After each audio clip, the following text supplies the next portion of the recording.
तर चॅप्टर आपण पहिला डिस्कस करतोय.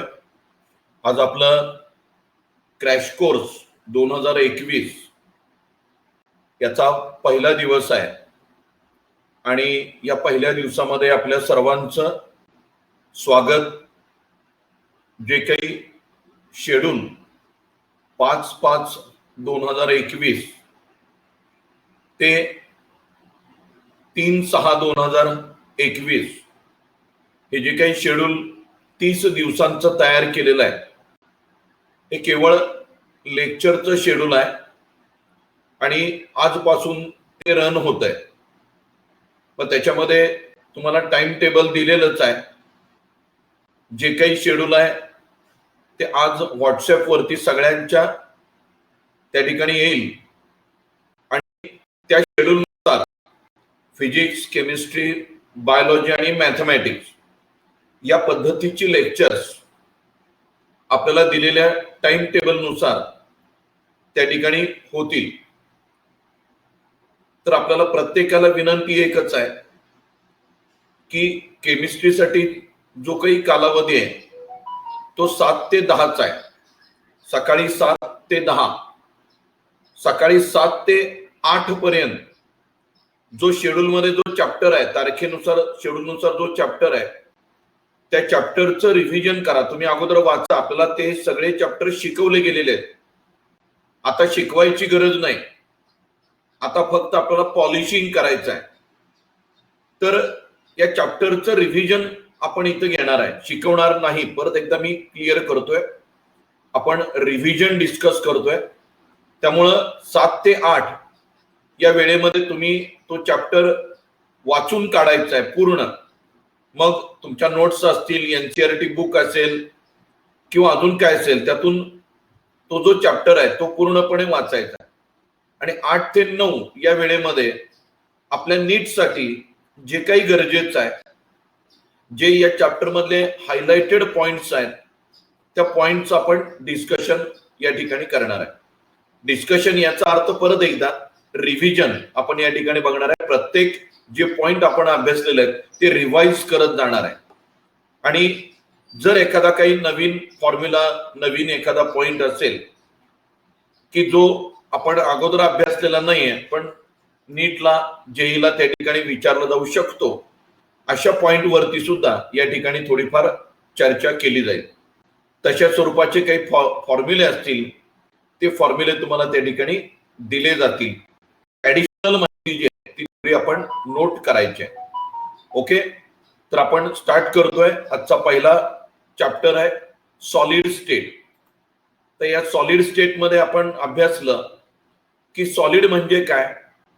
तर state of matter in which matter have definite volume as well as definite shape. जर मॅटरला डेफिनाइट शेप असेल, डेफिनाइट व्हॉल्यूम असेल तर त्याला सॉलिड असं म्हटलं जाईल. आणि सॉलिडचं खास वैशिष्ट्य असं आहे, particles are arranged in very closely manner. So particles are arranged very closely. So that is the important property.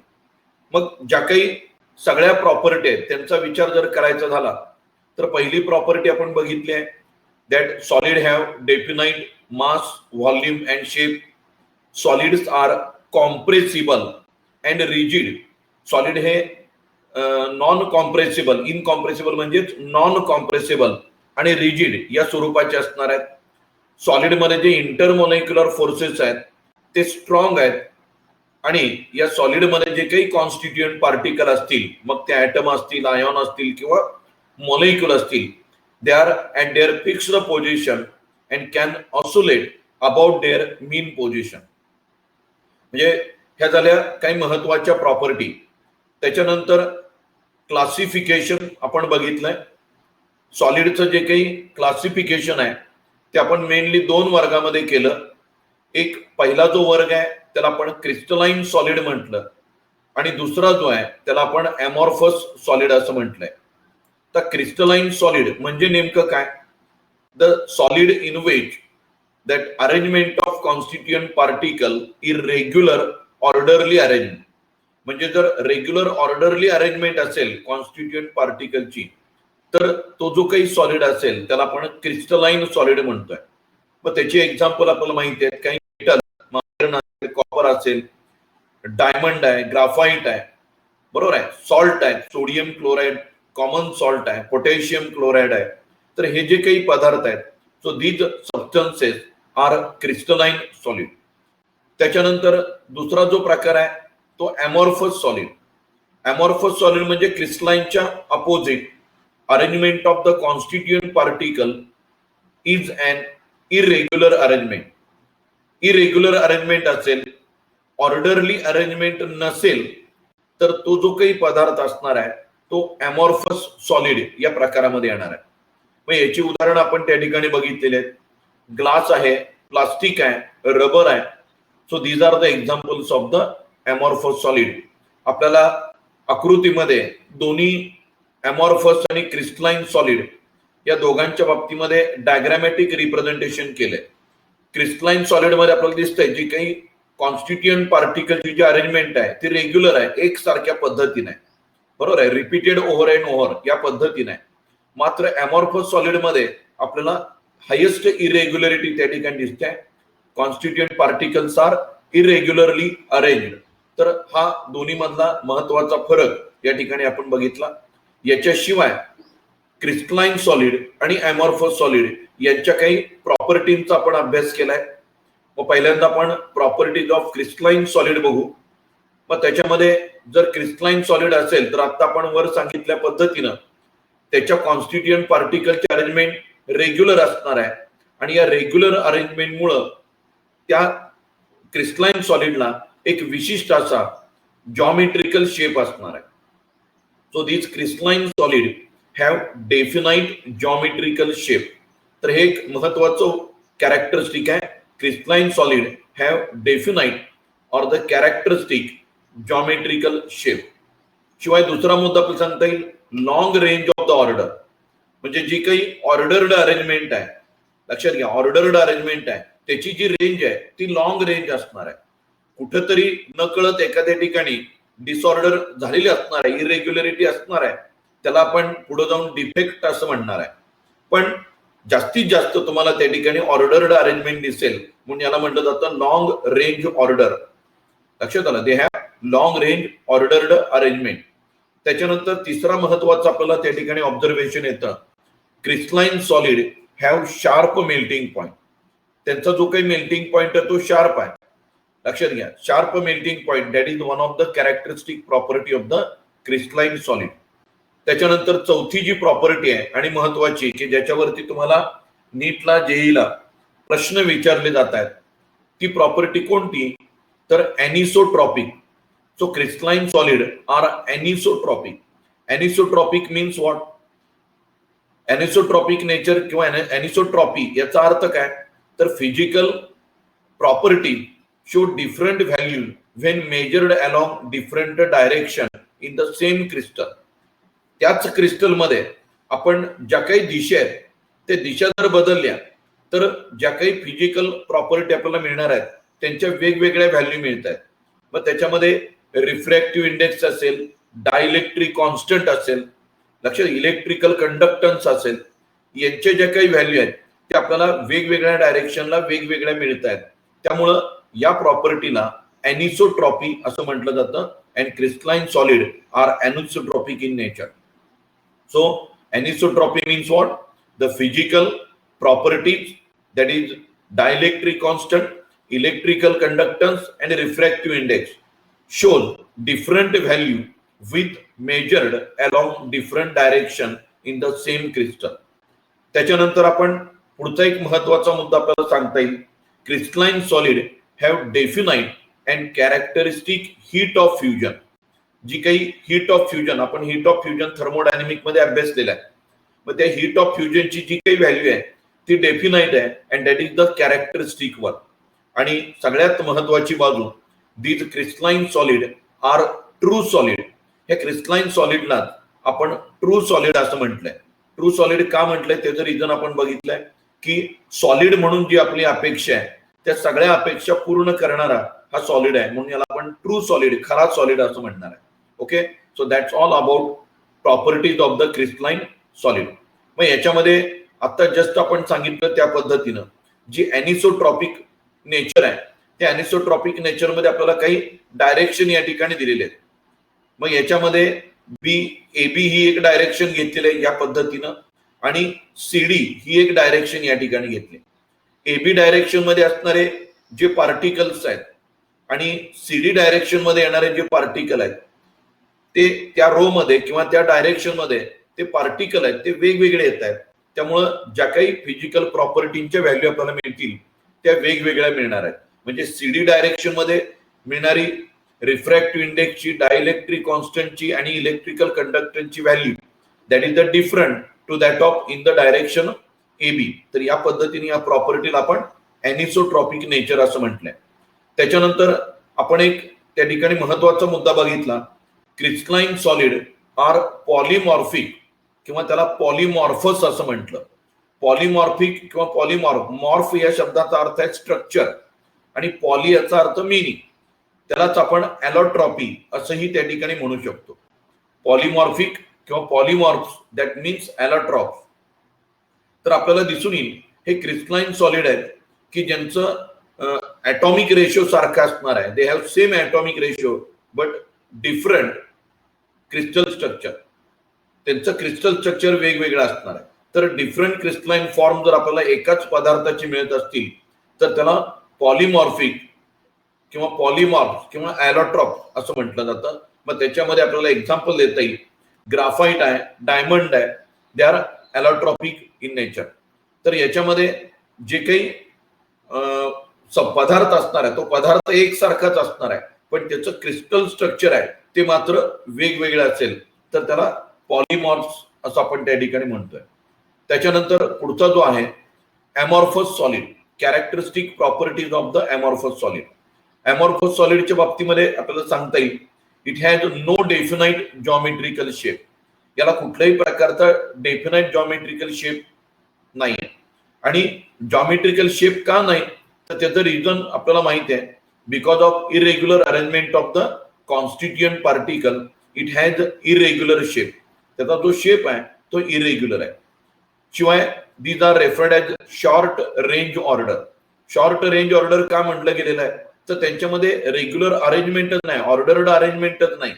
कुठं तर एखाद्या ठिकाणी थोडीफार ऑर्डर्ड अरेंजमेंट दिसेल पण बाकी सगळी जी काय ती इरेग्युलरिटी आहे त्यामुळे त्यांना आपण शॉर्ट रेंज ऑर्डर असं म्हटलंय.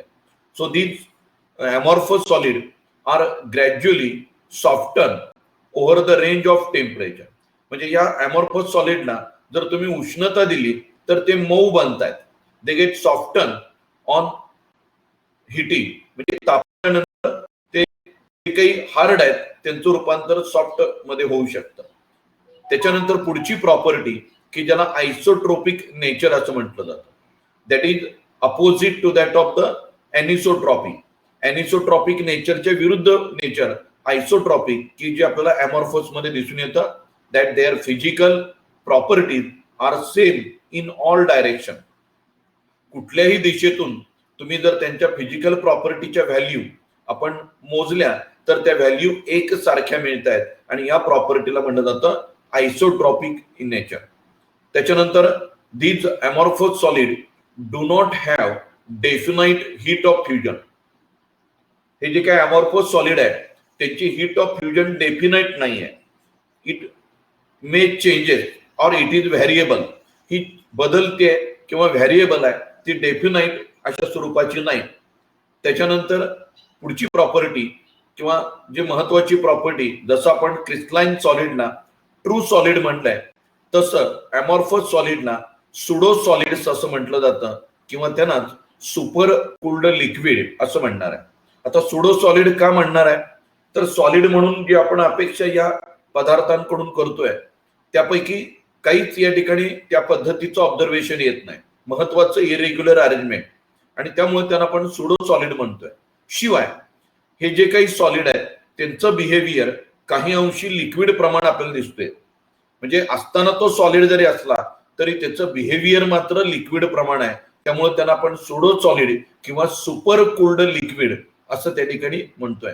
So because of that this हे जे काही नाव दिले गेले super cooled liquid, that is because of they have tendency to flow जसं एखादा द्रव आहे त्या द्रवाचं फ्लो होण्याची टेंडन्सी आहे, प्रवाही ही एक गुणधर्म आहे द्रवाचा, प्रवाही होणं.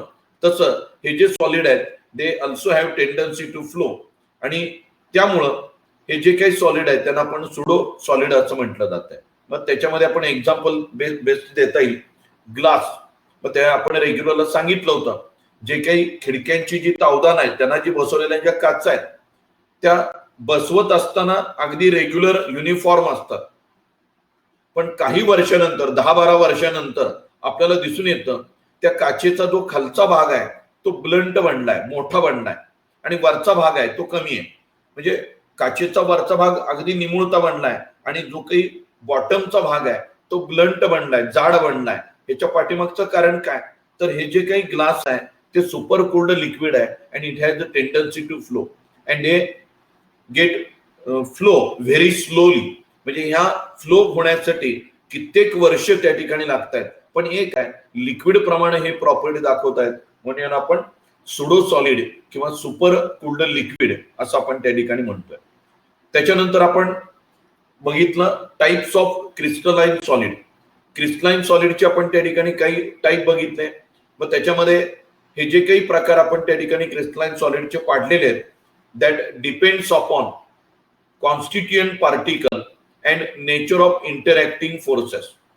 म्हणजेच जो काही क्रिस्टलाइन सॉलिड घेतलाय त्याच्यातला कॉन्स्टिट्युएंट पार्टिकल काय आहे आणि त्या कॉन्स्टिट्युएंट पार्टिकल मध्ये इंटरमॉलिक्युलर किंवा इंटरॅक्टिव्ह फोर्सेस कोणत्या प्रकारचे आहेत, बॉन्डिंग कोणत्या प्रकारचं आहे, याच्यानुसार आपण या क्रिस्टलाइन सॉलिडचं वर्गीकरण केलेलं आहे. मग त्याच्यामध्ये आपण पहिला प्रकार बघितला मॉलिक्युलर सॉलिड. आता मॉलिक्युलर सॉलिड कुणाला म्हणणार आहे, the solid in which constituent particles are the molecule. Constituent particle हे मॉलिक्यूल असतील तर त्याला आपण मॉलिक्युलर सॉलिड असं आपण म्हणणार आहे. Further the molecular solid are classified into 3 type. त्यांचं वर्गीकरण 3 प्रकारामध्ये आपण केले. एक पहिला आपण प्रकार बघितला non polar molecular solid, polar molecular solid आणि hydrogen bonded molecular solid. Non polar, polar आणि हायड्रोजन बॉन्डेड असे 3 प्रकार मॉलिक्युलर सॉलिडचे बघितले. या तिन्ही प्रकारामध्ये कॉन्स्टिट्युएंट पार्टिकल जे असणार आहेत ते मॉलिक्युल्स असणार आहेत. यांच्यामध्ये मात्र जे बॉन्डिंग आहे, जे इंटरॅक्टिव्ह फोर्सेस आहेत ते मात्र वेगवेगळे आहेत. नॉन पोलार सॉलिड मध्ये डिस्पर्शन किंवा लंडन फोर्सेस तुम्हाला दिसून येतील. पोलार सॉलिड मध्ये डायपोल इंटरॅक्शन तुम्हाला त्या ठिकाणी दिसून येईल. तर हायड्रोजन बॉन्डिंग किंवा हायड्रोजन बॉन्डेड मॉलिक्युलर सॉलिड मध्ये हायड्रोजन बॉन्डिंग तुम्हाला त्या ठिकाणी दिसून येईल. ह्या सगळ्यांच्या बाबतीमध्ये प्रॉपर्टीचा विचार केला तर इलेक्ट्रिकल कंडक्टिव्हिटी 0 आहे. म्हणजेच these molecular solid are insulator, they do not conduct electricity. Physical nature जर बघायचं झालं तर नॉन पोलार आणि पोलार मॉलिक्युलर सॉलिड हे जे काही अंशी सॉफ्ट आहेत, मात्र हायड्रोजन बॉन्डेड मॉलिक्युलर सॉलिड आहेत because of strong hydrogen bonding they are quite hard one. तर नॉन पोलार आणि पोलार हे सॉफ्ट मध्ये येत आहेत, तर हायड्रोजन बॉन्डेड मॉलिक्युलर सॉलिड आहेत ते हार्ड मध्ये येत आहेत. त्याच्यानंतर मेल्टिंग पॉइंट, जे काही नॉन पोलार आणि पोलार मॉलिक्युलर सॉलिड आहेत they have low melting point. म्हणजे नॉन पोलारचा मेल्टिंग पॉइंट व्हेरी लो आहे, पोलारचा मेल्टिंग पॉइंट थोडासा त्याच्यापेक्षा त्या ठिकाणी जास्त आहे, आणि त्याच्यापेक्षा थोडासा जास्त आहे तो हायड्रोजन बॉन्डेड मॉलिक्युलर सॉलिडचा. पण जनरल ऑब्झर्वेशन येत आहे या तिन्हीचाही जो काही मेल्टिंग पॉइंट आहे तो लो आहे. यांची एक्झाम्पल्स कोणती आहेत, तर नॉन पोलार सॉलिडच्या बाबतीमध्ये आपल्याला देता येईल argon, carbon tetrachloride, hydrogen, iodine, carbon dioxide. Polar molecular सॉलिडचे एक्झाम्पल आपल्याला त्या ठिकाणी देता येईल HCl in solid state, ammonia also in solid state, आणि हायड्रोजन बॉन्डेड मॉलिक्युलर सॉलिडचं आपल्याला उदाहरण देता येईल water in its ice state. बर्फ जो काही आहे that is example of the hydrogen bonded molecular solid and that's all about molecular solid. Now second type is that ionic solid. दुसरा जो प्रकार आहे तो आयोनिक सॉलिड. याच्यामध्ये कॉन्स्टिट्युएंट पार्टिकल्स जे आहेत ते आयोन्स आहेत. So constituent particles are ion. Bonding किंवा अट्रॅक्टिव्ह फोर्स आहे तो आयोनिक बॉन्ड आहे की ज्याला आपण कुलोम्बिक किंवा इलेक्ट्रोस्टॅटिक फोर्स ऑफ अट्रॅक्शन म्हणतोय, तो आयोनिक बॉन्ड या प्रकारच्या सॉलिड मध्ये असणार आहे. इलेक्ट्रिकल कंडक्टिव्हिटीचा विचार करायचा झाला तर सॉलिड स्टेटमध्ये हे बॅड कंडक्टर आहेत, but conduct electricity in their molten state or in aqueous solution. So they are insulator in solid state but conduct electricity in molten or in their aqueous solution. Physical स्टेटचा विचार केला तर हे जे काही पदार्थ आहेत किंवा आयोनिक सॉलिड आहेत they are hard and brittle, कठीण आहेत आणि ठिसूळ आहेत आणि यांचा जो मेल्टिंग पॉइंट आहे तो जास्त आहे. So they have high melting point. मग याच्यामध्ये एक्झाम्पल्स आपण दिलेलीच आहेत. Calcium fluoride, zinc sulphide, magnesium oxide, sodium chloride. So these are example of the ionic solid. त्याच्यानंतर पुढचा आपण प्रकार बघितला metallic solid. So metallic solid are the solid in which constituent particles are the oppositely charged ion. Constituent particles are the positively charged ion which are present in the sea of delocalized electron. त्याला आपण electron C model असं म्हटलंय. म्हणजे यांच्यामध्ये constituent particle असणार आहेत ते metal atoms असणार आहेत. मात्र हे मेटल ऍटम ऍटॉमिक स्टेट मध्ये नसून त्यांच्या आउटरमोस्ट शेल मधले जे इलेक्ट्रॉन आहेत त्या आउटरमोस्ट शेल मधले इलेक्ट्रॉन फ्री आहेत.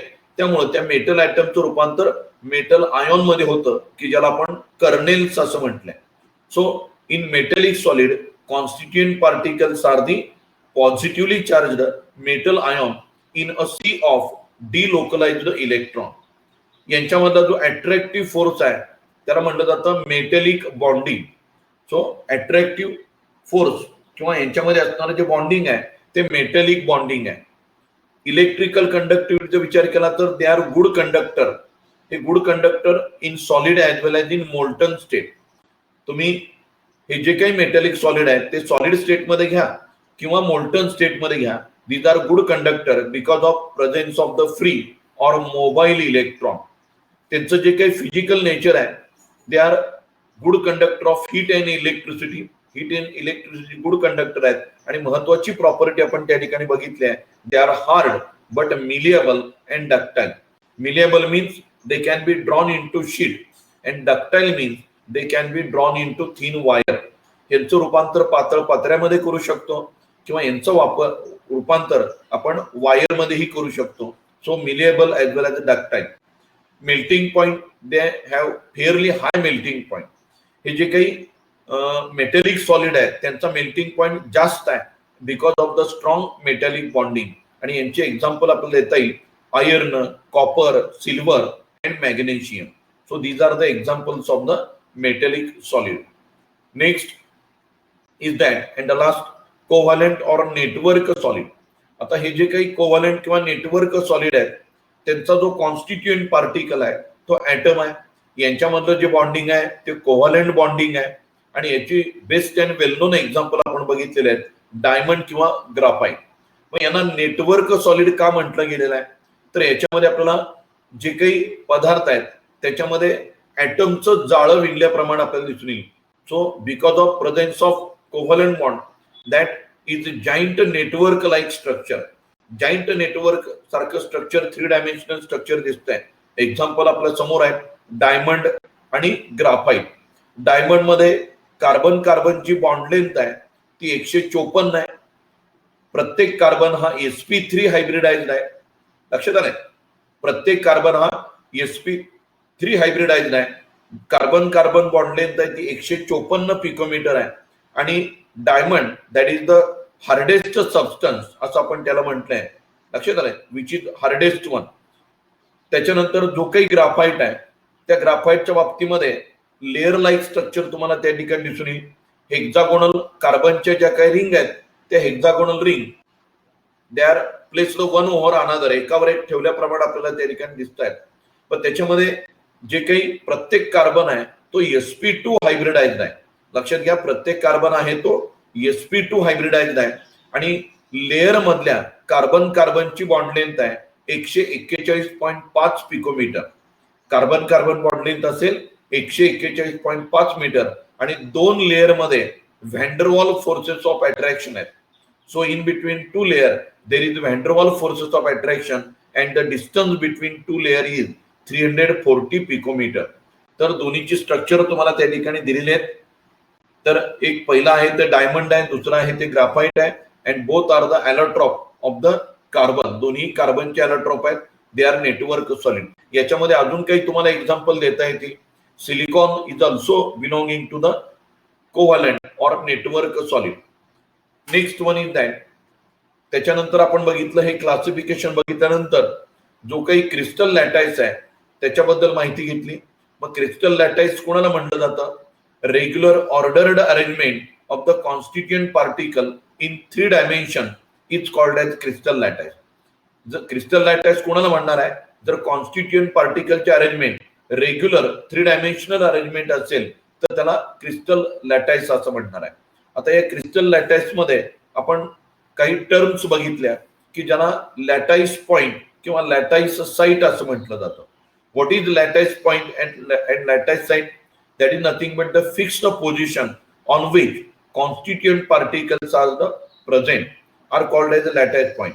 सो पॉइंट ऑफ इंटरसेक्शन, जो काही युनिट सेल मध्ये पॉइंट ऑफ इंटरसेक्शन असणार आहे की जिथं कॉन्स्टिट्युएंट पार्टिकल असेल त्या पॉइंटला लॅटाईस पॉइंट किंवा लॅटाईस साइट म्हटलं जातं. And that position of the constituent particle in that crystalline solid is fixed one. Therefore fixed position on which constituent particle are present are called as lattice point असं म्हटलं जातं. A group of lattice point which when placed over and over again in 3 dimension to give complete crystal lattice. याला जो काही crystal sites आहेत, crystal points आहेत किंवा जे लॅटाईस पॉइंट आहेत ते 3 डायमेन्शनली अरेंज होत आहेत and they get repeated over and over to get complete crystal lattice. तुम्हाला पूर्ण तो क्रिस्टल लॅटाईस त्या ठिकाणी मिळतो. आता जे काही स्मॉलेस्ट रिपीटिंग युनिट आहे त्याला आपण युनिट सेल असं म्हटलंय. The smallest repeating unit in space lattice which when repeated over and over again generate a complete crystal structure.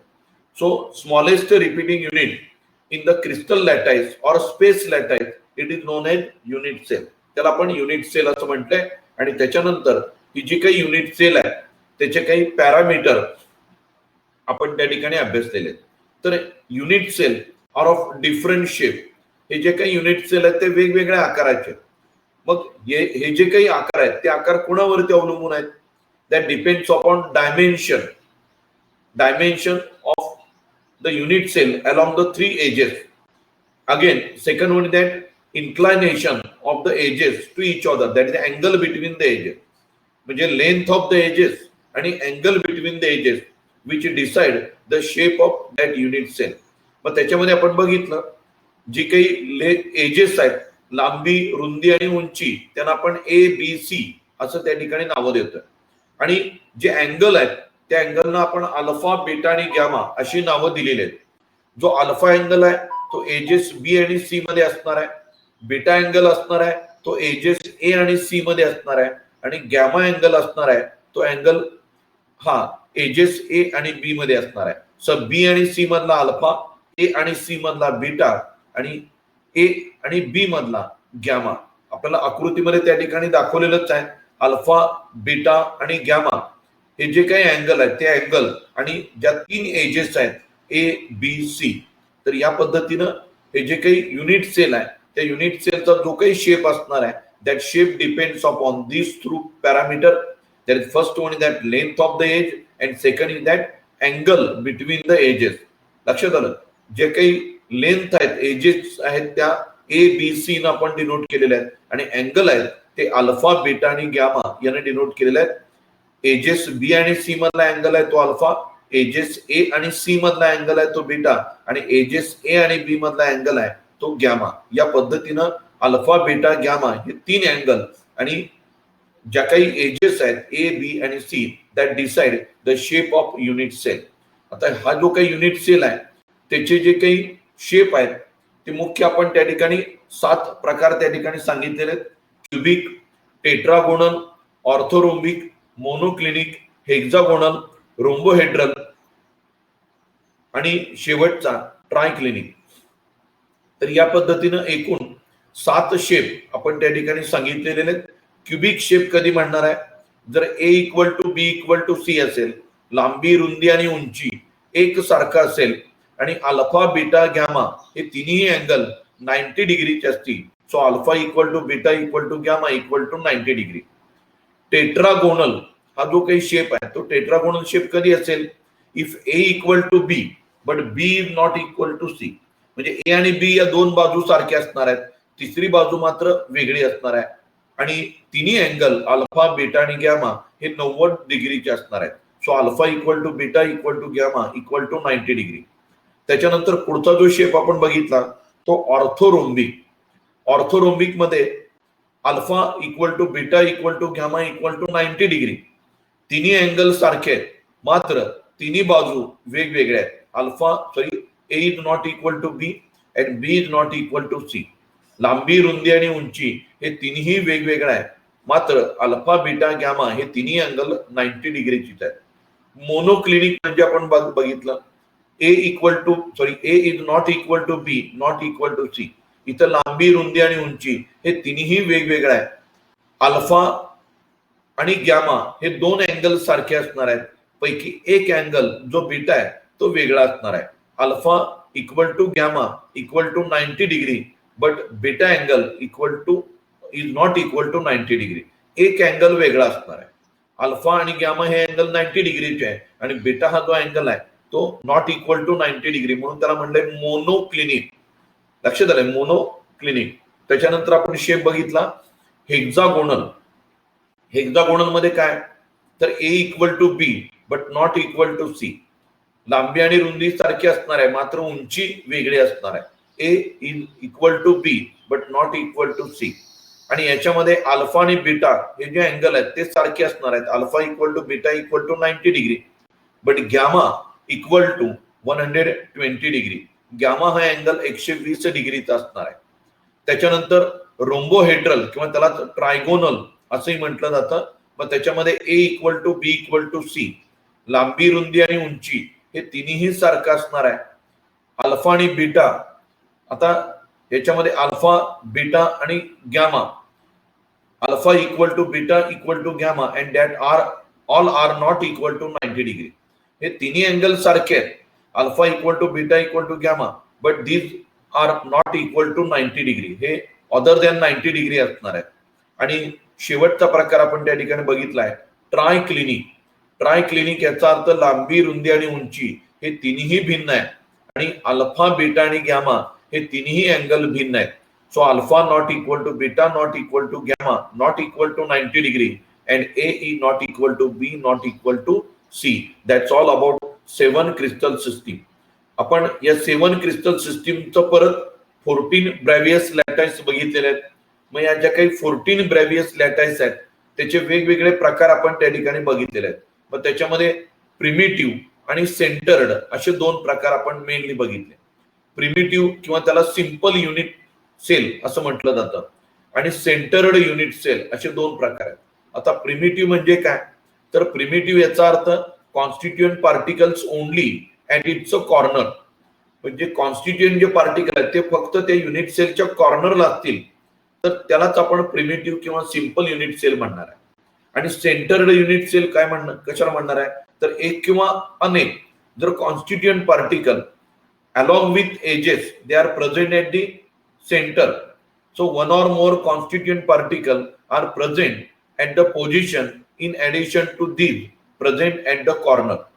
म्हणजे कॉर्नर सोडून, म्हणजे कॉर्नर तर आहेतच, शिवाय कॉर्नर सोडून अजून काही ठिकाणी त्या क्रिस्टल लॅटाईस मध्ये तुम्हाला कॉन्स्टिट्युएंट पार्टिकल दिसत असतील तर त्याला सेंटर्ड युनिट सेल असं म्हणणार आहे. मग या सेंटर्ड युनिट सेलचे आपण 3 प्रकार बघितलेले आहेत. फेस सेंटर्ड, बॉडी सेंटर्ड आणि एंड सेंटर्ड.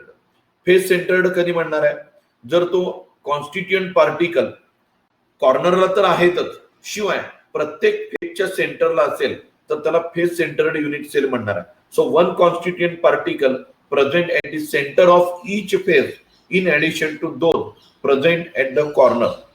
दुसरा जो प्रकार आपण त्या ठिकाणी बघितला बॉडी सेंटर्ड युनिट सेल.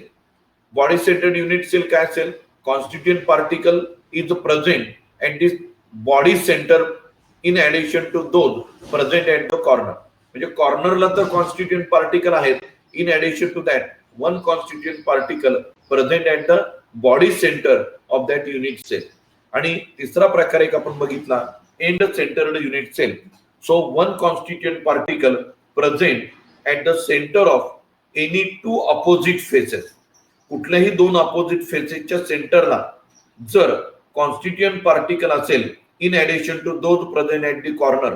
कॉर्नरला तर आहेतच, त्याच्याशिवाय कोणत्याही एकमेका विरुद्धच्या दोन फेसेसच्या सेंटरला जर कॉन्स्टिट्युएंट पार्टिकल असेल तर त्यांना आपण एंड सेंटर्ड असं म्हणलंय. आणि हे जे काही एकूण प्रिमिटिव्ह आणि सेंटरचे हे तीन प्रकार असे मिळून ज्या काही 7 आपण अरेंजमेंट बघितलेल्या आहेत त्याच्या 14 अरेंजमेंट, त्याला आपण 14 ब्रॅव्हियस लॅटाईस आपण बघितलेला आहे, ऑब्झर्वेशन घेतलेलं आहे. त्याच्यानंतर आपण पुढचा मुद्दा बघतोय पॅकिंग इन सॉलिड. आता सॉलिड मधलं पॅकिंग अभ्यासत असताना पॅकिंग सॉलिड मधला आपण अभ्यासणार आहे. मग त्याच्यामध्ये जे काही स्टेजेस आहेत त्या स्टेजेस आपण त्या ठिकाणी अभ्यासतोय.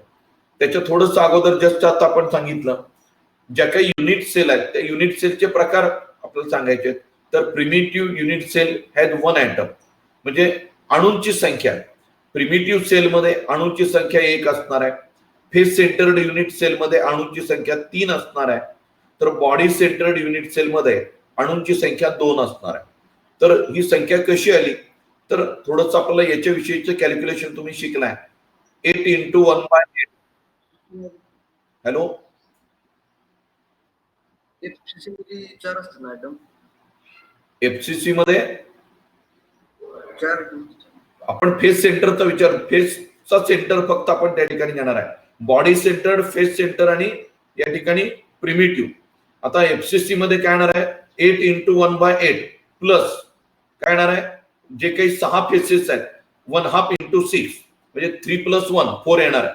म्हणजे face centred cubic unit cell मध्ये 4 येणार आहे. आपण फक्त फेस सेंटरचा विचार करतोय. फेस सेंटर किती आहेत 6 आहेत, म्हणजे फेसेस 6 आहेत गुणिले 1/2 त्या ठिकाणी करणार आहे.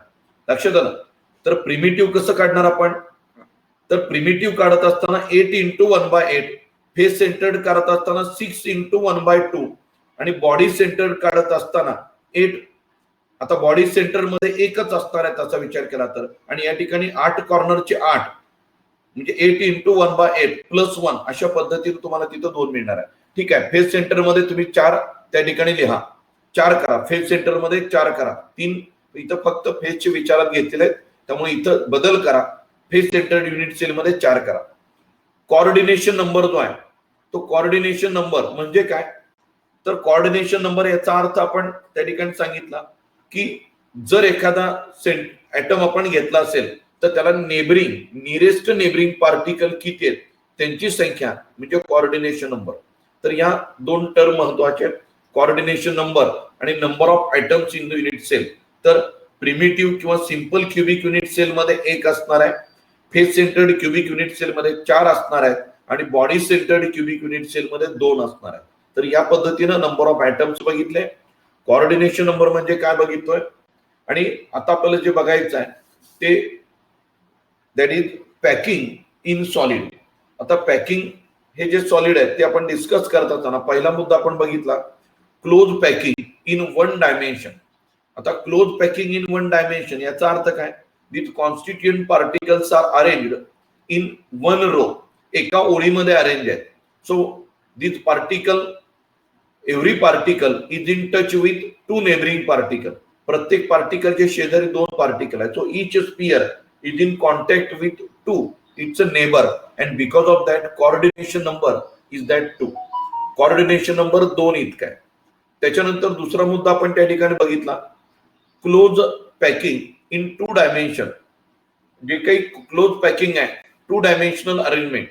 मग याच्यामध्ये जे काही जे रो आता आपण बघितलं 1 डायमेन्शनल लिनियर अरेंजमेंट आहे, that is stacked 1 over another. So 1 dimensional linear arrangement if we stack 1 over another to get 2 dimensional arrangement. आणि ही 2 डायमेन्शनल अरेंजमेंट 2 प्रकारामध्ये आपण अभ्यासलेले आहे, स्क्वेअर क्लोज पॅकिंग आणि हेक्सागोनल क्लोज पॅकिंग.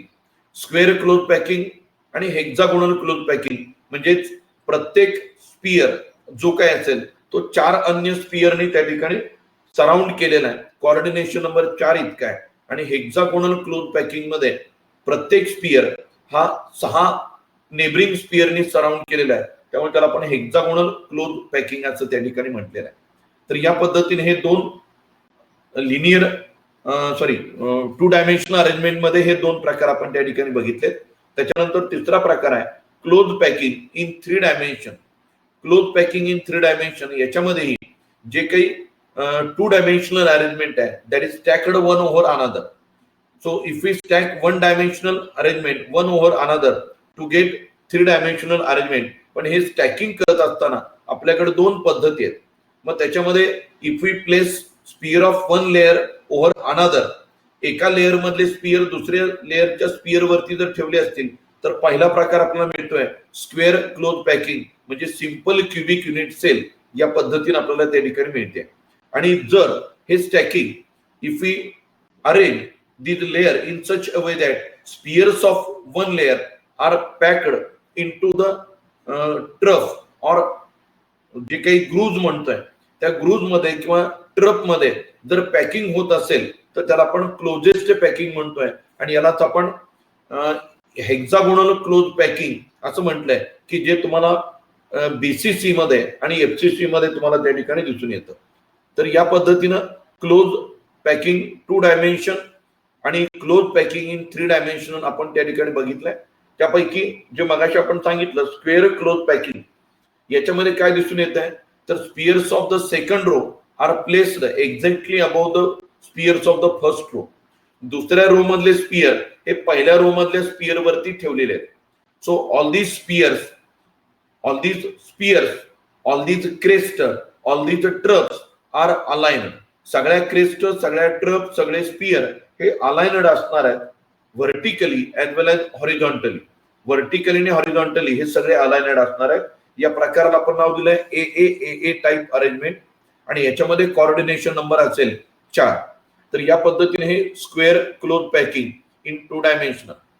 त्याच्यानंतर हेक्सागोनल क्लोज पॅकिंग काय तर हेक्सागोनल क्लोज पॅकिंग जे आहे मग त्याच्यामध्ये आपण बघितलं constituent particles are arranged, that means spheres of the second row are placed above the spheres of first in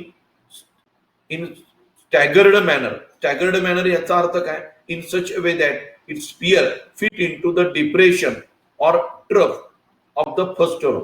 म्हणजे काही डिप्रेशन आहे किंवा जो काही ट्रफचा पोर्शन आहे एका लेअर मधले स्पियर दुसऱ्या लेअर मधल्या डिप्रेशन मध्ये पॅक होतील फिट होतील या पद्धतीने हे अरेंजमेंट आहे. याला आपण नाव दिलं एबी अरेंजमेंट कारण तो पहिला लेअर आहे तो ए आणि त्याच्यावरती ठेवलेला जो दुसरा लेअर आहे तो बी. आता पहिला आणि तिसरा दुसरा आणि पाचवा हे जे काही लेअर आहेत हे लेअर कसे असणार आहेत एकमेकाला अलाइन्ड असणार आहेत. लक्षात घ्या पहिला तिसरा पाचवा हे जे लेअर आहेत first third fifth they are aligned. दुसरा चौथा सहावा दे आर अलाइन्ड एकसारखे तुम्हाला दिसत आहेत. त्यामुळं एकसारखे अरेंजमेंट आहे याला आपण एबी अरेंजमेंट असं म्हटलंय. आणि याच्यामध्ये कोऑर्डिनेशन नंबर आपल्याला दिसतोय 6 इतका आहे. Every sphere is surrounded by 6 other sphere. So it is hexagonal close packed structure. त्याच्यानंतर आपण बघितलं 3 डायमेन्शनल अरेंजमेंट. मग या 3 डायमेन्शनल अरेंजमेंट कशी मिळवली आपण तर stacking of 2 dimensional arrangement one over another. मग हे स्टॅकिंग 2 पद्धतीने आपण केलं. So spheres of one layer placed exactly over the spheres of another to get AA type pattern यालाच आपण सिंपल क्युबिक युनिट सेल असं म्हटलं जातं. तर ही जी काही आकृतीमध्ये आपल्याला दाखवले that is simple cubic unit cell that is AA type 3 dimensional arrangement. त्याच्यानंतर आपण पुढचा जो प्रकार बघितला 3 dimensional close packing from 2 dimensional hexagonal close packed arrangement. मग याच्यामध्ये 2 पद्धतीने आपण स्टॅकिंग केलंय. So there are 2 step placing of the second layer over first layer. म्हणजे एका लेअर जो काय असेल placing of the second layer over the first layer and placing of the third layer over the third layer over the second layer. इथं second पाहिजे थोडंसं third चुकून झालेलं आहे ते. तर या पद्धतीनं मग याच्यामध्ये पहिला मुद्दा येणार आहे तो placing of the second layer over the first layer. पहिल्या लेअर वरती दुसरा लेअर तुम्ही त्या ठिकाणी ठेवला असेल. लक्षात आलंय फर्स्ट लेअर ठेवलाय आणि त्याच्यावरती आता तुम्ही 2 डायमेन्शनल दुसरा लेअर ठेवताय. मग ऑब्झर्वेशन त्या ठिकाणी काय येणार आहे तो if 2 dimensional array such as first layer is considered as A and second layer is considered as B. जो काही 2 डायमेन्शनल अरे आहे त्या 2 डायमेन्शनल अरे आहे त्याला आपण त्या ठिकाणी म्हणणार आहे की पहिला लेअर आहे तो ए असेल, दुसरा लेअर आहे तो बी आहे आणि स्टॅकिंग आपण कसं केलंय तर क्लोज पॅकिंग या पद्धतीनं. That is second layer is placed above the first layer in such a way that spheres of the second layer are packed into depression of the first layer. म्हणजे second layer मधले जे काही sphere आहेत ते first लेअरच्या depression मध्ये pack होतील या पद्धतीने आपण अरेंज केलेले आहेत. आणि याच्यामध्ये या पहिल्या 2 लेअर मध्ये तुम्हाला 2 प्रकारच्या व्हाईट त्या ठिकाणी दिसणार आहेत. एक टेट्राहायड्रल व्हाईट आणि दुसरे आहे ते octahedral void. So there are 2 types of the voids are form, tetrahedral void आणि ऑक्टाहायड्रल व्हाईट. टेट्राहायड्रल व्हाईट कशी मिळणार आहे तर जी ट्रायगोनल व्हाईट आहे त्या ट्रायगोनल व्हाईट म्हणजे एका लेअर मधल्या ट्रायगोनल व्हाईट वरती दुसऱ्या लेअर मधला जर स्पियर आला म्हणजे समजून चला जो बी लेअर आहे त्या बी लेअर मधल्या ट्रायगोनल व्हाईट वरती ए लेअरचा स्पियर आला असेल तर टेट्राहायड्रल व्हाईट त्या ठिकाणी निर्माण होणार आहे. आणि ऑक्टाहायड्रल व्हाईट कशी तयार होणार आहे तर एका लेअरची ट्रायगोनल व्हाईट ही दुसऱ्या लेअरच्या ट्रायगोनल व्हाईटनी कव्हर झालेली आहे. So trigonal void of one layer is covered with trigonal void of the another. तर या पद्धतीनं 2 प्रकारचे आपल्याला व्हाईट्स त्या ठिकाणी बघितलेले आहेत आपण. पहिला जो प्रकार आहे तो टेट्राहायड्रल व्हाईट. मग त्याच्यामध्ये आपण बघितलं this void is form at the centre when 4 spheres are joined to form a tetrahedron. म्हणजे इथं ए लेअर मधलं 3 स्पियर हे बी लेअर मधल्या स्पियरनी कव्हर केलेले आहेत. म्हणजे जो ए लेअर आहे त्या 3 स्पियर मध्ये तयार होणारी जी टेट्राहायड्रल व्हाईट आहे ती बी लेअरच्या स्पियरनी कव्हर केली असेल किंवा उलट असेल.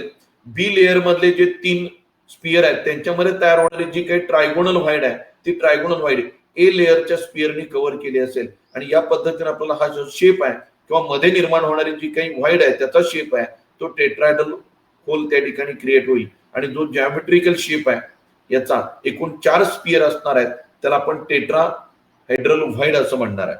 दुसरा जो प्रकार आहे तो ऑक्टाहायड्रल व्हाईट. आता ही कशी तयार होणार आहे तर एका लेअरची ट्रायगोनल व्हाईट ही दुसऱ्या लेअरच्या ट्रायगोनल व्हाईटनी कव्हर केली असेल. So it is form at the centre when 6 spheres are joined in the form of ऑक्टाहायड्रॉन.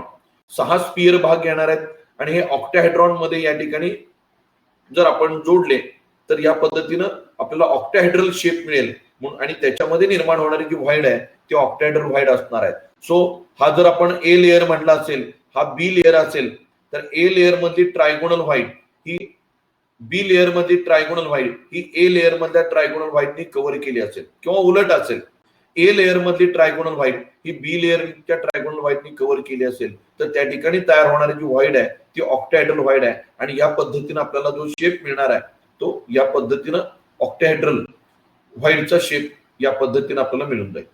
So that is all about the tetrahedral white and octahedral white. आपल्याला थोडक्यात सांगता येईल की tetrahedral white ह्या आकाराने लहान असणार आहेत as compared to the octahedral white.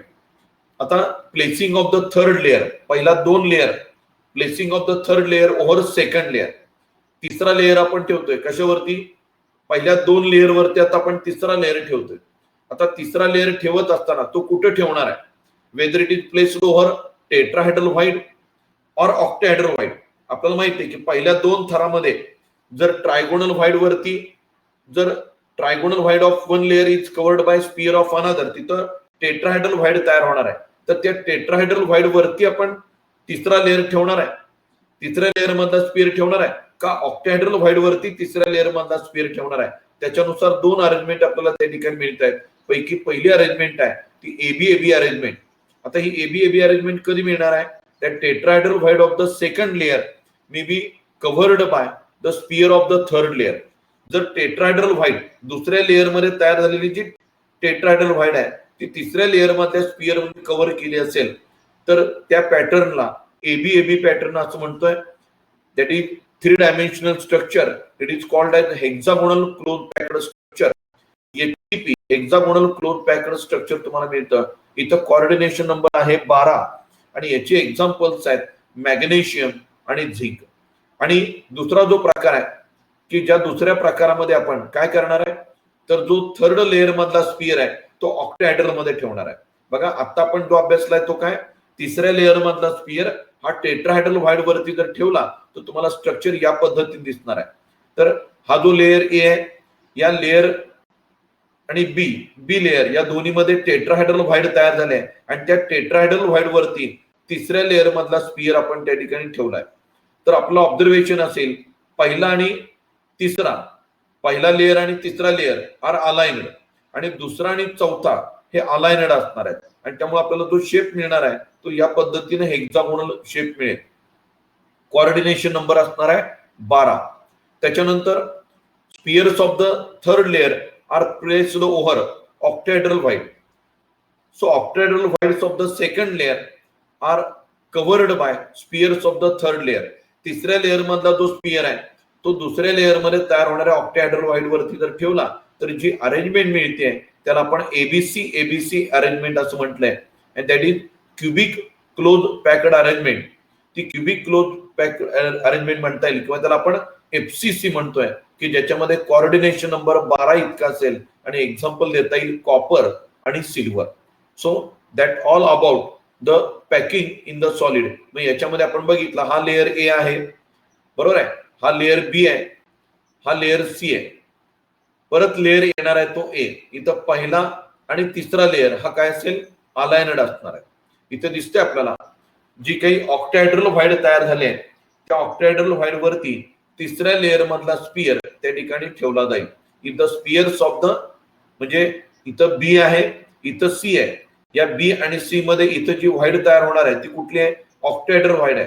आणि या ऑक्टाहेड्रल व्हाईड वरती तिसऱ्या लेअर मधला स्पियर म्हणजे ए चा स्पियर त्या ठिकाणी येणार आहे.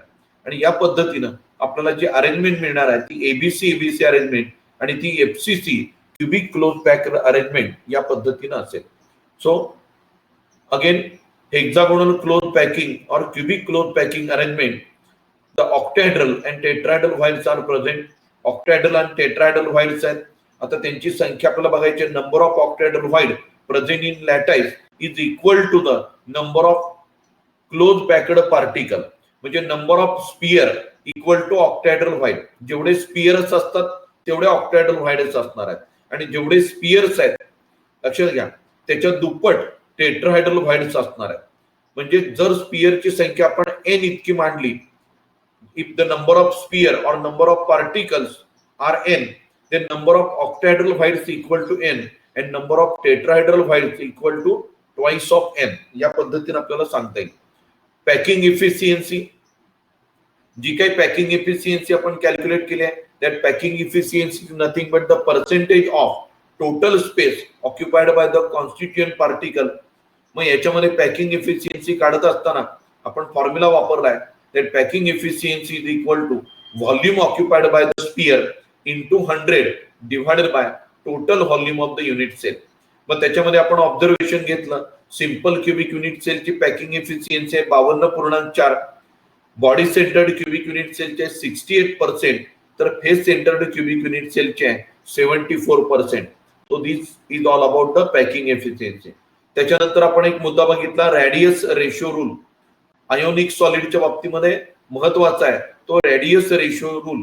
म्हणजेच जे काही कॅटायन आणि एनायन असणार आहेत that have limiting range of the radius ratio, त्यांची रेडियस रेशो लिमिटिंग व्हॅल्यू असणार आहे. And for the given range of the radius ratio there is a coordination number और for the given coordination number there is a limiting value of the radius ratio. आपण एक table त्या ठिकाणी बघितला. Coordination number जर 3 असेल तर limiting value असणार आहे 0.155 ते 0.225. त्या जो काही आयोनिक सॉलिड असेल त्याचा शेप असणार आहे ट्रायगोनल प्लेनर आणि त्याचं एक्झाम्पल आपण बघितलंय B2O3. त्याच्यानंतर कोऑर्डिनेशन नंबर जर 4 असेल तर लिमिटिंग रेंज असणार आहे 0.225 ते 0.415. शेप असणार आहे टेट्राहायड्रल आणि एक्झाम्पल आपण बघितलंय झिंक सल्फाइड. त्याच्यानंतर कोऑर्डिनेशन नंबर जर 6 असेल तर लिमिटिंग व्हॅल्यू असणार आहे 0.415 ते 0.732. तो जो काही शेप असणार आहे तो ऑक्टाहायड्रल आणि जो एक्झाम्पल आहे तो सोडियम क्लोराईड. आणि जर कोऑर्डिनेशन नंबर 8 असेल तर लिमिटिंग रेंज असणार आहे रेडियस रेशोची that is greater than 0.732. Shape असणार आहे क्युबिक आणि एक्झाम्पल आपण बघितले सीसीएम क्लोराईड. तर या पद्धतीने म्हणजेच लक्षात घ्या, हा जो रेडियस रेशो रूल आहे, तो रेडियस रेशो रूल नुसार तुम्हाला काही न्यूमेरिकल्स त्या ठिकाणी दिले जात आहेत. मग त्या न्यूमेरिकल मध्ये आपल्याला कॅटायनची रेडियस दिली जाते, एनाइनची रेडियस दिली जाते आणि त्याच्यानुसार तुम्हाला कॅटायन टू एनाइन रेशो काढायचा आहे. तो रेशो कुठल्या रेंज मध्ये येतोय तो बघायचा आहे. 0.155 ते 0.225 मध्ये येतोय का 0.225 ते 0.415 मध्ये येतोय का 0.415 ते 0.732 मध्ये येतोय का 0.732 पेक्षा जास्त येतोय. कुठल्या रेंज मध्ये येतोय त्याच्यानुसार त्याचा शेप, त्याच्यानुसार कोऑर्डिनेशन नंबर आणि त्याच्यानुसार त्याच्या क्रिस्टल लॅटाईटचा असणारा टाईप आपण त्या ठिकाणी ठरवू शकतोय. So that is all about radius ratio rule. त्याच्यानंतर काही महत्वाचे फॉर्म्युले आपण त्या ठिकाणी बघितलेले आहेत. Relation between radius of constituent particle आणि एज लेंथ. रेडियस आणि एज लेंथ यांच्यामधलं जे रिलेशन आहे, सिंपल क्युबिक युनिट सेल साठी A equal to twice R, face centred unit cell साठी A equal to 2 into root 2r या पद्धतीनं आणि body centred cubic unit cell साठी A equal to 4r divided by root 3. तर या पद्धतीने आपल्याला या तिन्हीचं रेडियस आणि एज लेंथ यांच्यामध्ये जे रिलेशन आहे ती लक्षात ठेवायचे. परत एकदा मी सांगतोय, सिंपल क्युबिक युनिट सेल साठी A equal to twice R, face centred unit cell साठी A equal to 2 into root 2r आणि body centred cubic unit cell साठी A equal to 4r divided by root 3. आता जे काही volume of unit cell आहे that is equal to A cube. आपण A चे तर व्हॅल्यू या ठिकाणी बघितलेले आहेत, त्याचाच आपल्याला या ठिकाणी क्यूब करायचा आहे. तुम्हाला व्हॉल्यूम ऑफ युनिट सेल त्या ठिकाणी मिळून जाईल. त्याच्यानंतर number of atoms in unit cell. प्रत्येक युनिट सेल मध्ये असणाऱ्या अणूंची संख्या. जे बीसीसी आहे, sorry simple cubic unit cell आहे, ते सिंपल क्युबिक युनिट सेल मध्ये मगाशी आपण बघितलं 1/8 into 8 number of atoms in the simple cubic unit cell Z equal to 1 तुम्हाला मिळणार आहे. Face centred cubic unit cell मध्ये 8 इंटू 1/8 प्लस 1/2 इंटू 6 या पद्धतीनं 1 प्लस 3 म्हणजे 4 इतकी संख्या मिळणार आहे. आणि body centred cubic unit cell मध्ये आपल्याला मिळेल 8 into 1/8 plus 1. Body centred cubic unit cell मध्ये नंबर ऑफ ऍटम्स म्हणजे Z ची संख्या 2 इतकी असेल. मग आपल्याला कॅल्क्युलेशन डेन्सिटी काढायचं आहे. मग डेन्सिटी काढण्यासाठी फॉर्म्युला आहे mass of unit cell divided by volume of unit cell. याच्या अगोदर आपण व्हॉल्यूम ऑफ युनिट सेल म्हणजे काय ते बघितलं, त्याची व्हॅल्यू डिटरमाइन केलेली आहे सिंपल क्युबिक युनिट सेल साठी, बॉडी सेंटर साठी आणि फेस सेंटर साठी. आता मास ऑफ युनिट सेल कसा काढणार आहे, तर mass of unit cell equal to Z into, Z म्हणजे number of sphere or number of atoms in that unit cell into atomic mass divided by Avogadro number. तर atomic mass divided by Avogadro number हा जो ratio आहे त्याला number of atoms in that unit cell म्हणजे Z नी multiply करा, mass of unit cell मिळेल आणि आलेल्या मासला व्हॉल्यूम ऑफ युनिट सेलने डिवाइड करा, you will got the density. तर डेन्सिटी वरती तुम्हाला प्रश्न विचारले जातात, त्याचे न्यूमेरिकल्स आपण रेग्युलरला घेतलेले आहेत. त्याच्यानंतर पुढचा जो मुद्दा आहे defect in crystal lattice. Crystal lattice मधले जे डिफेक्ट आहेत, डिफेक्ट म्हणजे इरेग्युलरिटी in the arrangement of the constituent particle.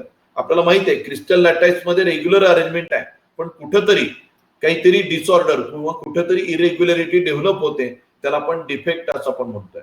मग ते जी काही इरेग्युलरिटी आहे ती कशामध्ये, arrangement of the constituent particle आहे का लाईन मध्ये आहे, त्याच्यानुसार 2 प्रकारचे डिफेक्ट त्या ठिकाणी आपण अभ्यासलेले आहेत, पॉइंट डिफेक्ट आणि line defect.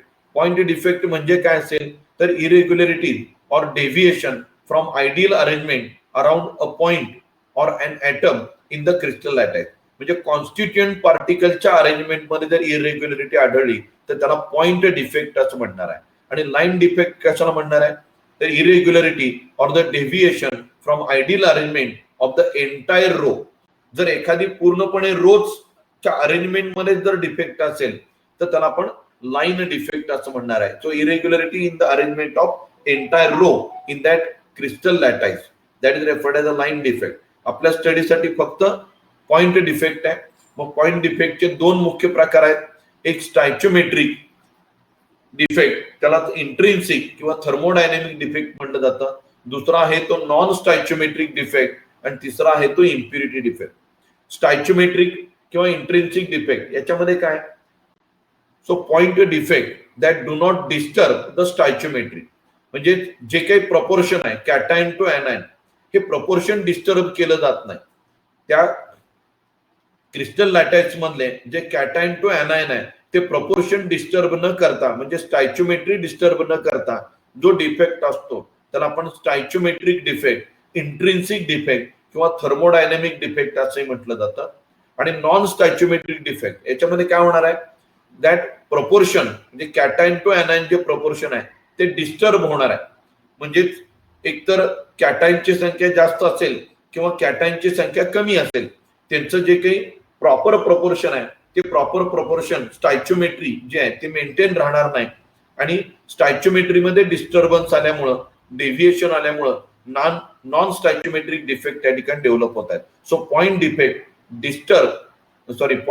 That disturb the stoichiometry of the solid. आणि तिसरा जो प्रकार आहे तो impurity defect, that defect in ionic solid due to presence of the impurity. जर इम्प्युरिटी काय असेल वेगळा, त्या जे काही आयोनिक सॉलिड मध्ये कॅटायन आणि एनायन सोडून दुसरा एखादा काही फॉरेन पार्टिकल त्याच्यामध्ये असतील, इम्प्युरिटी पार्टिकल असतील, तर त्या डिफेक्टला आपण म्हणणार आहे इम्प्युरिटी डिफेक्ट. या तिन्हीची आपण डिस्कशन या ठिकाणी करणार आहे. म्हणजे पहिला different types of the stoichiometric defect, त्याच्यामध्ये आपण रेग्युलरला शिकलोय व्हॅकन्सी डिफेक्ट किंवा स्कॉटकी डिफेक्ट. व्हॅकन्सी डिफेक्ट किंवा स्कॉटकी डिफेक्ट लक्षात आलंय. मग याच्यामध्ये vacancy defect when some of the lattice site are vacant, म्हणजे तुम्ही जो काही क्रिस्टल लॅटाइस घेतलाय त्याच्यामध्ये ज्या काही लॅटाइस साईट आहेत त्या लॅटाइस साईट व्हेकंट असणार आहेत. आणि जर लॅटाइस साईट व्हेकंट असल्यामुळं काय दिसणार आहे, density get decreases. So decreasing density of the substance get observe. This defect is observe in those solid in which cations and anion having almost equal size. जर cation आणि एनायनची साईज ऑलमोस्ट इक्वल असेल, म्हणजे लक्षात घ्या याच्यामध्ये observation असं येत आहे कॅटायन आणि एनायन हे त्यांच्या जे काही ठरलेली पोझिशन आहे तिथून ते ऍबसेंट असणार आहेत. Cation or anions are absent from their regular position in stoichiometric proportion. त्यामुळं हा जो डिफेक्ट आहे तो स्टायच्योमेट्रिक डिफेक्ट आहे. आकृतीमध्ये दिसतंय आपल्याला एक कॅटायन आणि एक एनायन, म्हणजे सगळं प्रपोर्शन 1:1 आहे आणि त्यानुसार एक कॅटायन आणि एक एनायन त्यांच्या जागा आहेत त्या व्हेकंट आहेत. आणि हा जो डिफेक्ट आहे तो स्टायच्योमेट्रिक आहे. कॅटायन आणि एनायन हे दोन्हीही त्या ठिकाणी ऍबसेंट असल्यामुळं डेन्सिटी कमी होणार आहे. कारण डेन्सिटी म्हणजे मास टू द व्हॉल्यूम रेशो. लक्षात आलंय, इथं मास आहे ते कमी होणार आहे. व्हॉल्यूम जेवढं आहे तेवढंच आहे, मात्र मास कमी झालं त्यामुळे डेन्सिटी ही कमी होणार आहे. आणि इथं हा जो काही डिफेक्ट आहे तो अशा आयोनिक सॉलिड मध्ये असेल की ज्याच्यामध्ये कॅटायन आणि एनायन यांची साईज ऑलमोस्ट इक्वल असेल. मग याच्यामध्ये sodium chloride, potassium chloride, caesium chloride आणि सिल्वर ब्रोमाइड हे एक्झाम्पल तुम्हाला त्या ठिकाणी सांगता येतील. हा जो सिल्वर ब्रोमाइड आहे it also shows another type of the defect that is interstitial defect. Silver bromide हा कॉमन आहे, दोन्ही प्रकारचे डिफेक्ट तो त्या ठिकाणी दाखवतोय. दुसरा जो प्रकार आहे तो इंटरसिसियल और फ्रँकल डिफेक्ट. इंटरसिसियल किंवा फ्रँकल डिफेक्ट हा सुद्धा स्टायच्योमेट्रिक आहे. that cations are moved from their regular position and they occupy interstitial site. So this defect is due to the movement of the cation from their regular site and they occupy interstitial site. तर याच्यामध्ये जे cation आहेत ते त्यांना ठरवून दिलेली जी जागा आहे ती जागा सोडतायत आणि इंटरस्टिशियल साईट ऑक्युपाय करतायत. म्हणजेच इथं लक्षात घ्या कुठलाही कॅटायन किंवा कुठलाही एनायन त्यांच्या रेग्युलर पोझिशन पासून ऍबसेंट नाही. कॅटायन जेवढे आहेत तेवढे एनायन आहेत. फक्त काय तर कॅटायनने त्यांना ठरवून दिलेली जी जागा आहे ती सोडली आहे आणि इंटरस्टिशियल साईट ऍक्वायर केली आहे. त्यामुळे डेन्सिटी मध्ये कुठलाही बदल होणार नाही. Density do not get disturb.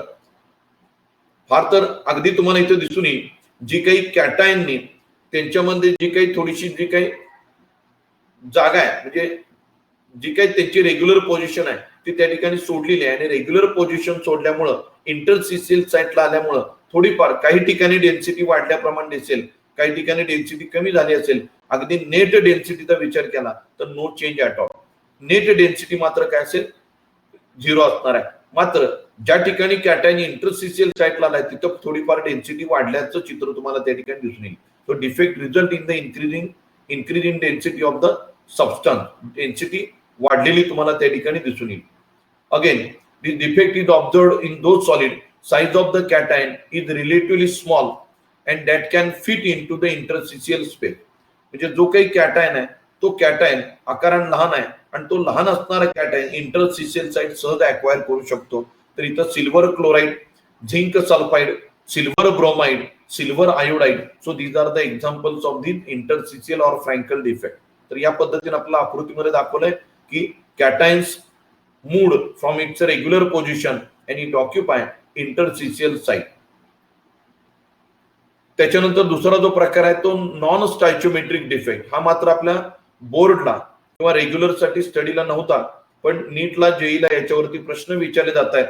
Non स्टायचोमेट्रिक defect पण त्याच्यामध्ये दोन आहेत, मेटल एक्सेस डिफेक्ट आणि मेटल डेफिशियन्सी डिफेक्ट. मग याच्यामध्ये पहिला जो प्रकार आहे तो metal excess defect. So this defect is due to excess of metal cation. Metal कॅटायनची संख्या या ठिकाणी जर जास्त असेल तर त्याला आपण मेटल एक्सेस डिफेक्ट म्हणतोय. The reason for the cause of metal excess defect is that first anionic vacancy. म्हणजे हा जो काही तुम्ही क्रिस्टल लॅटाईस घेतलाय त्याच्यामध्ये काही एनाइनच्या जागा व्हेकंट असणार आहेत आणि ज्या ठिकाणी एनाइनची जागा व्हेकंट आहे तिथं जो काही जो नेट इलेक्ट्रिकल चार्ज आहे तो बॅलन्स करण्यासाठी त्या ठिकाणी होल्स क्रिएट असतील आणि त्या होलमध्ये इलेक्ट्रॉन प्लेस केले जाणार आहेत. So compound may have extra metal ion if the negative ion is absent from its lattice site. This empty lattice site is called as hole. The empty lattice site असणार आहे त्याला आपण hole म्हणणार आहे.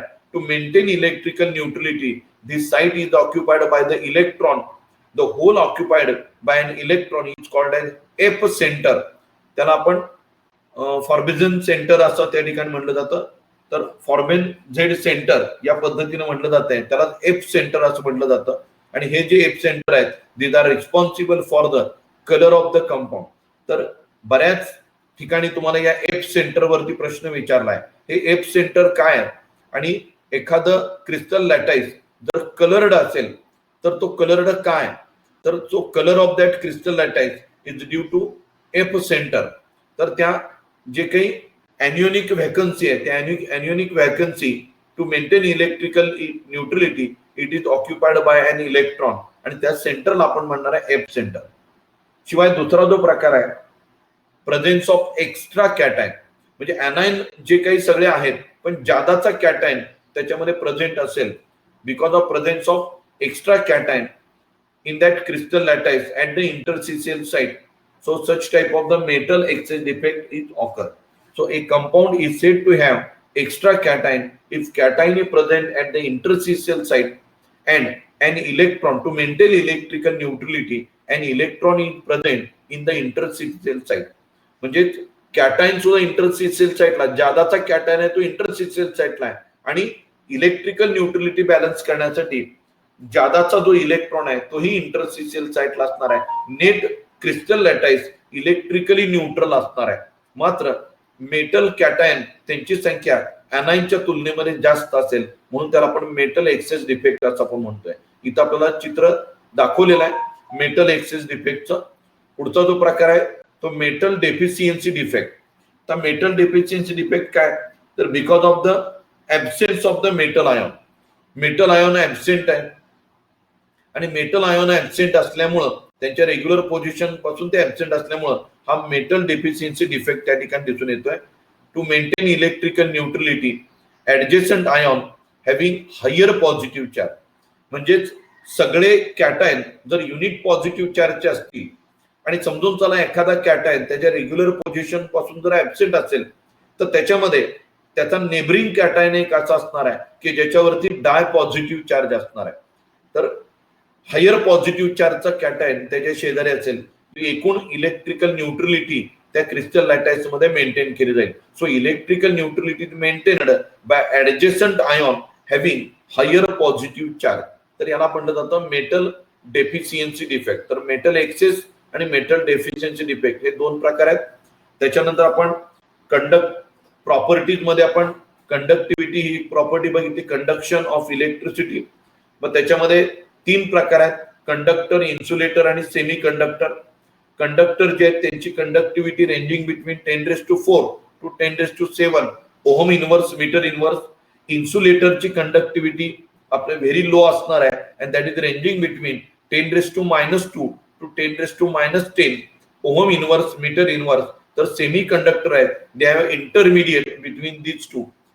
Conductor आणि insulator यांचे intermediate असणार आहे 10⁻6 to 10⁴ ohm inverse metre inverse. या पद्धतीनं आपल्याला कंडक्टर, इन्सुलेटर आणि सेमी कंडक्टर यांच्या कंडक्टिव्हिटीच्या रेंजेस या पद्धतीने आपल्याला सांगता येतील. बँड थिअरीनुसार आपण ही कंडक्टिव्हिटीचं एक्सप्लेनेशन दिलंय. मग बँड थिअरीमध्ये आपण बघितलं की कुठलाही एखादा क्रिस्टल लॅटाईस घेतला तर त्याच्यामध्ये 2 प्रकारचे बँड असतात, एक कंडक्शन बँड आणि दुसरा व्हॅलन्स बँड. तर हायेस्ट फील्ड बँड जो आहे त्याला म्हटलं जातं व्हॅलन्स बँड आणि लोएस्ट अनऑक्युपाइड जो बँड असणार आहे त्याला आपण कंडक्शन बँड असं म्हणणार आहे. आणि या दोन्हीमध्ये जो गॅप असणार आहे, जो एनर्जी डिफरन्स असणार आहे त्याला फॉरबिडन गॅप किंवा फॉरबिडन बँड असं म्हटलं जातं. आणि या फॉरबिडन बँड नुसार ते जे काही क्रिस्टल लॅटाईस असेल, it may act as conductor और इन्सुलेटर और सेमी कंडक्टर. मग त्याची जी काही इलेक्ट्रिकल कंडक्टिव्हिटी आहे ती काही मुद्द्यांनुसार आपल्याला त्या ठिकाणी सांगता येतील. जर हा जो काही फॉरबिडन गॅप आहे किंवा फॉरबिडन बँड आहे, if valence bond and conduction band are overlap, म्हणजे फॉरबिडन गॅप काहीच नाही, व्हॅलन्स बॉन्ड आणि कंडक्शन बँड जर एकमेकाला ओव्हरलॅप असतील तर हायेस्ट इलेक्ट्रिकल कंडक्टिव्हिटी तुम्हाला त्या ठिकाणी दिसून येईल. जर फॉरबिडन गॅप हा अतिशय लार्ज असणार आहे आणि electrons are unable to excite conduction band.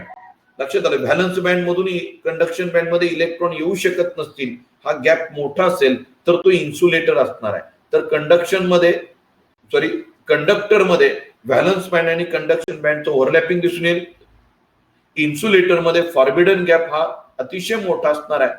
तर जे सेमी कंडक्टर आहेत, फॉरबिडन गॅप हा स्मॉल असणार आहे की जेणेकरून व्हॅलन्स बँड मधले इलेक्ट्रॉन कंडक्शन बँड मध्ये जम्प करतील ऑन हिटिंग आणि त्यामुळं at high temperature they can act as electrical conductor. तर या पद्धतीनं आपल्याला आकृतीमध्ये दाखवलंय ए, बी आणि सी. ए मध्ये मेटल त्या ठिकाणी की ज्याच्यामध्ये फॉरबिडन गॅप आपल्याला दिसून येत नाही, जो काही व्हॅलन्स बँड आणि कंडक्शन बँड यांचं ओव्हरलॅपिंग झालेलं दिसून येत आहे. इन्सुलेटर मध्ये हा फॉरबिडन गॅप लार्ज आहे, जो व्हॅलन्स बँड आणि कंडक्शन बँड यांच्यामध्ये लार्ज एनर्जी डिफरन्स दिसतोय. त्यामुळे व्हॅलन्स बँड मधले इलेक्ट्रॉन कंडक्शन बँड मध्ये जम्प होणार नाहीत. आणि सेमी कंडक्टर मध्ये जो व्हॅलन्स बँड आणि कंडक्शन बँड मधला एनर्जी गॅप आहे तो स्मॉल आहे. थोडीशी उष्णता दिली तर व्हॅलन्स बँड मधले इलेक्ट्रॉन कंडक्शन बँड मध्ये येतील आणि इलेक्ट्रिकल कंडक्शन दाखवलं जाईल. त्याच्यानंतर आपण बघितलं सेमी कंडक्टरचे 2 प्रकार आहेत, एन टाइप सेमी कंडक्टर आणि p type semi conductor. N type semi conductor, these are the semiconductor which are obtained by doping impurities like group 15 element. Group 15 मधली जर इलेमेंट ची इम्प्युरिटी तुम्ही सिलिकॉन मध्ये डोप केली तर एन टाइप सेमीकंडक्टर तयार होत आहेत. आणि पी टाइप सेमीकंडक्टर तयार करण्यासाठी ग्रुप 13 इम्प्युरिटी तुम्हाला डोप करावी लागणार आहे. तर एन टाइप म्हणजे निगेटिव्ह आणि पी टाइप म्हणजे पॉझिटिव्ह या अर्थी. तर ग्रुप 13 इम्प्युरिटी जर डोप केली असेल सिलिकॉन मध्ये तर पी टाइप सेमीकंडक्टर मिळणार आहे आणि ग्रुप 15 इम्प्युरिटी डोप केली असेल तर एन टाइप सेमीकंडक्टर तुम्हाला मिळणार आहे. त्याच्यानंतर मॅग्नेटिक प्रॉपर्टीचा आपण स्टडी केलाय. मग मॅग्नेटिक प्रॉपर्टीनुसार जे काही क्रिस्टलाइन सॉलिड आहेत त्याचे एकूण 5 प्रकार त्या ठिकाणी बघितलेत. मुख्य 3च प्रकार आहेत पण एकूण प्रकार विचार केला तर 5 प्रकार आहेत. पहिला प्रकार आहे पॅरामॅग्नेटिक, दुसरा प्रकार आहे डायमॅग्नेटिक, तिसरा प्रकार आहे फेरोमॅग्नेटिक, 5वा प्रकार आहे अँटी फेरोमॅग्नेटिक आणि 6वा प्रकार आहे फेरी मॅग्नेटिक सबस्टन्सेस. प्रत्येक प्रकार काय तर paramagnetic, these are weakly attracted by magnetic field because of presence of 1 or more unpaired electron. काही अनपेअर्ड इलेक्ट्रॉनची संख्या आहे, अनपेअर्ड इलेक्ट्रॉनची संख्या कमी असेल तर तो पॅरामॅग्नेटिक असणार आहे. डायमॅग्नेटिक कधी म्हणणार आहे, they are repelled by magnetic field, they do not contain any unpaired electron, all electrons are paired. सगळे इलेक्ट्रॉन पेअर्ड असतील एकही अनपेअर्ड इलेक्ट्रॉन नसेल तर असे पदार्थ मॅग्नेटिक फील्ड मध्ये रिपेल केले जात आहेत, त्यांना आपण डायमॅग्नेटिक सबस्टन्सेस म्हणतोय. आणि तिसरा जो प्रकार आहे तो ferromagnetic substances. So these ferromagnetic substances are strongly attracted by magnetic field. They possess greater number of large number of unpaired electron. त्यांच्याकडे अनपेअर्ड इलेक्ट्रॉन संख्या जास्त असेल त्यांना फेरोमॅग्नेटिक सबस्टन्सेस असं म्हणतोय. आता अँटी फेरोमॅग्नेटिक सबस्टन्सेस या ठिकाणी आहे. अँटी फेरोमॅग्नेटिक सबस्टन्सेस म्हणजे काय, तर जे काही मॅग्नेटिक डायपोल्स आहेत, तुम्ही फिजिक्स मध्ये मॅग्नेटिझम मध्ये डोमेन थिअरी शिकलाय आणि त्या डोमेन थिअरीमध्ये ज्या मॅग्नेटिक डायपोल आहेत त्या मॅग्नेटिक डायपोल जर 0 असेल, नेट डायपोल 0 असेल, म्हणजे they have equal number of parallel and anti parallel magnetic dipole. म्हणजेच एक इलेक्ट्रॉन आहे तो पॉझिटिव्ह स्पिनचा आहे. लक्षात आलं, पॉझिटिव्ह स्पिनचा आहे. जेवढे पॅरललचे आहेत तेवढेच अँटी पॅरललचे असतील. आता हे एरोने रिप्रेझेंट केलं जातं. समजा 3 एरो अपवर्ड दाखवलेत आणि 3 एरो डाऊनवर्ड दाखवले असतील तर जेवढे पॅरलल आहेत तेवढेच अँटी पॅरलल मॅग्नेटिक डायपोल आहेत. म्हणजे नेट डायपोल मुवमेंट काय आली, 0 आली. म्हणजे 3 अपवर्ड दाखवलेत, 3 डाऊनवर्ड दाखवलेत, किंवा 4 अपवर्ड दाखवलेत, 4 डाऊनवर्ड दाखवलेत, तर या पद्धतीनं असेल तर त्यांना अँटी फेरोमॅग्नेटिक असं म्हणणार आहे. आणि दुसरा आहे तो ferri magnetic substances unequal number of parallel and anti parallel magnetic dipole. म्हणजे 3 पॅरलल दाखवलेत, म्हणजे अपवर्डचे दाखवलेत, 3 अपवर्ड डायरेक्शनचे 3 इलेक्ट्रॉन आहेत आणि 2 डाऊनवर्ड दाखवलेत. लक्षात आलं, 3 अपवर्ड आहेत, 2 डाऊनवर्ड आहेत, किंवा 2 अपवर्ड आहेत आणि 3 डाऊनवर्ड आहेत. म्हणजे अँटी पॅरलल आणि पॅरलल यांची जी काही डायपोलची जी संख्या आहे ती अनइक्वल असेल. Unequal number of parallel and anti parallel magnetic dipole result in the net dipole movement and that is ferry magnetic substances. तर लक्षात घ्या, हे डायग्रामॅटिकली तुम्हाला प्रश्नामध्ये विचारलं जातं.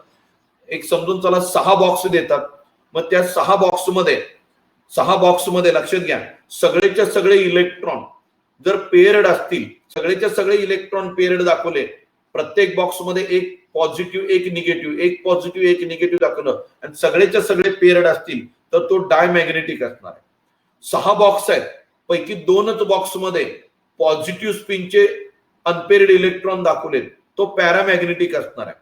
6 बॉक्स आहेत, 6 बॉक्समध्ये 6 इलेक्ट्रॉन सगळे अपवर्ड स्पिनचे दाखवलेत. 6 अनपेअर्ड इलेक्ट्रॉन आहेत त्यांचे अपवर्ड स्पिनचे आहेत किंवा डाऊनवर्ड स्पिनचे असेल, एक सारखा स्पिन त्या इलेक्ट्रॉनचा आहे, तर तो पदार्थ झाला फेरोमॅग्नेटिक. अँटी फेरोमॅग्नेटिक म्हणजे काय, तर 6 बॉक्स दाखवलेत पैकी 3 अपवर्ड आहेत आणि 3 डाऊनवर्ड आहेत. 3 अपवर्ड 3 डाऊनवर्ड, तर अँटी फेरोमॅग्नेटिक. आणि जर फेरी मॅग्नेटिक कधी म्हणणार आहे, तर 6 बॉक्सेस आहेत, 6 बॉक्सेसमध्ये 4 अपवर्ड दाखवलेत आणि 2 डाऊनवर्ड दाखवलेत. लक्षात आले, 4 अपवर्ड दाखवलेत आणि 2 डाऊनवर्ड दाखवलेत, किंवा जे काही 2 अपवर्ड दाखवलेत आणि 4 डाऊनवर्ड दाखवले असतील तर ते झालं फेरी मॅग्नेटिक सबस्टन्सेस, की ज्याच्यामध्ये अनइक्वल नंबर ऑफ पॅरलल आणि अँटी पॅरलल मॅग्नेटिक डायपोल्स असतील. तर मॅग्नेटिक डायपोल हे अपवर्ड आणि डाऊनवर्ड एरोनी दाखवले जातात. आणि हे जर अनइक्वल असेल तर नेट डायपोल मुवमेंट काही ना काही तर तिथे दिसेल आणि त्याला म्हटलं जातं ferri magnetic substances. So that's all about. हे जे काही आहे ते सॉलिड स्टेटमध्ये जे काही मुद्दे रेग्युलरला आपण डिस्कस केलेले तेही मुद्दे आपण या ठिकाणी घेतलेले आहेत. जे रेग्युलरला नाहीत, ऍडिशनल आहेत, की ज्याच्यावरती प्रश्न तुम्हाला विचारला जाऊ शकतो, त्याही मुद्द्यांचा आपण या ठिकाणी विचार केलाय. Okay, thank you very much. Have a nice day. Good day.